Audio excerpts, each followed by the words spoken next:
নমস্কার। গল্পের শিরোনাম যমজ সন্তান। আরে ভাই, যমজ মেয়ের মা হওয়া মানে কি জানেন? একই দিনে দুটো পরীক্ষা, একটা হাসির আর একটা কান্নার, আর দুটোরই সিলেবাস আলাদা।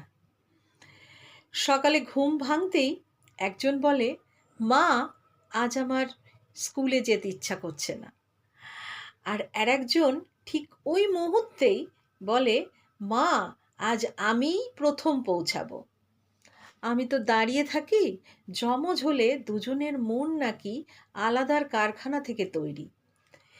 তারপর চুল বাঁধার সময় একজন চাই দুটো বেনি আর একজন চাই তিনটে বেনি। আমি ভাবি, মা না হয়েছি মা না হয়েছি ঠিকই, কিন্তু তিনটে বেনি বাঁধতে গেলে তো লকডাউনের ঘোষণা করতে হবে। আর খেলাধুলার সময় আমি নিজের চোখের সামনে দেখছি দুটো পুতুল নিয়ে শান্তিতে খেলছে। হঠাৎ 2 মিনিটে যুদ্ধ শুরু। আমার পুতুল, না, তোরটা নোংরা। তারপর আবার দুজনের মধ্যে হাত ধরাধরি করে বলে, মা, তুমি আমাদের ছবি তোলো। এদের মনটা যেন এফএম রেডিও, মিনিটে মিনিটে চ্যানেল বদলাচ্ছে।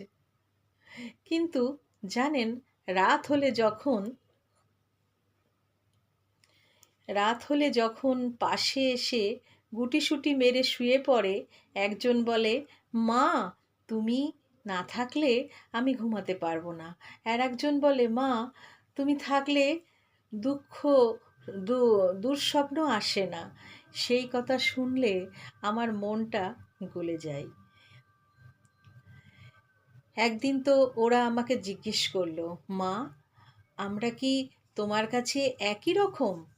আমি বললাম, না মা, তোমরা দুজনেই দুই রকমের আলো।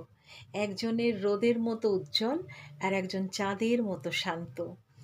হ্যাঁ, দুজনকে সামলানো সত্যিই কঠিন। কখনো মনে হয় আমি একার সংসার চালাচ্ছি।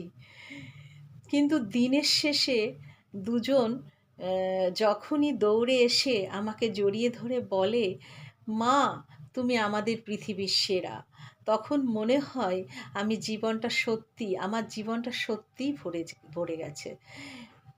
যমজ মেয়ের মা হওয়া মানে দ্বিগুণ দুষ্টুমি, দ্বিগুণ ঝামেলা আর দ্বিগুণ ভালোবাসা। নমস্কার।